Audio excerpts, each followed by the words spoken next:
চাচা, চাচা, বাড়িঘর এত সাজানো কেন? আর হেনা কোথায়?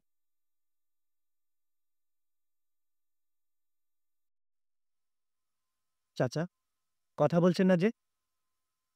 চুপ করে আছেন কেন? হেনাকে তুমি ভুলে যাও। ভুলে যাব? হ্যাঁ বাবা।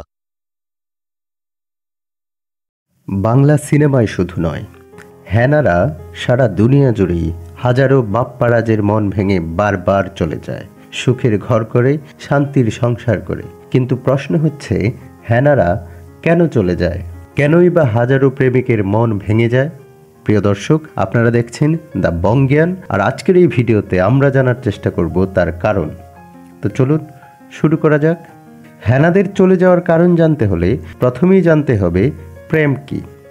প্রেম সাধারণভাবে একটি মানসিক ব্যাপার মনে করা হলেও আদতে এটি একটি জৈবিক ব্যাপার। মানুষের প্রেমে পড়ার কারণ মূলত অক্সিটোসিন নামে একটি হরমোন, যাকে আবার ভালোবাসার হরমোনও বলা হয়।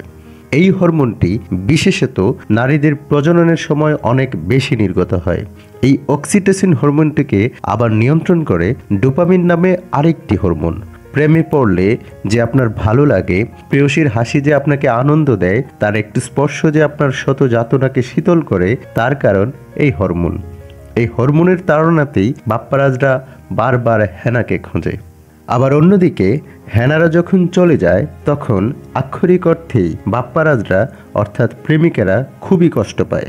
এই সময় তাদের আচার আচরণ দেখে অতিরঞ্জিত মনে হলেও একে অস্বাভাবিক ভাবার কোনো কারণ নেই। মানুষের অবস্থা খুব ভালো থাকলে তো আর কেউ আত্মহত্যা করে না, তাই না? প্রেমের ছ্যাঁকা খাওয়ার ব্যাপারটিও হরমোন ঘটিত।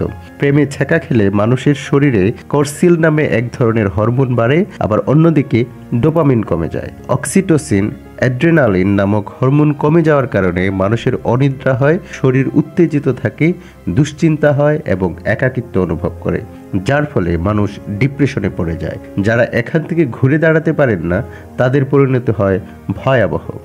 এখান থেকে ঘুরে দাঁড়াতে হলে বেশ কিছু কাজ করতে পারেন। এ সম্পর্কিত একটি আর্টিকেলের লিংক ডেসক্রিপশনে দেওয়া থাকবে, পড়ে নিতে পারেন। আজকে এ পর্যন্তই। সবার হেনারা সবার কাছে সুরক্ষিত থাকুক, এই কামনায় বিদায় নিচ্ছি। দেখা হবে সামনের ভিডিও।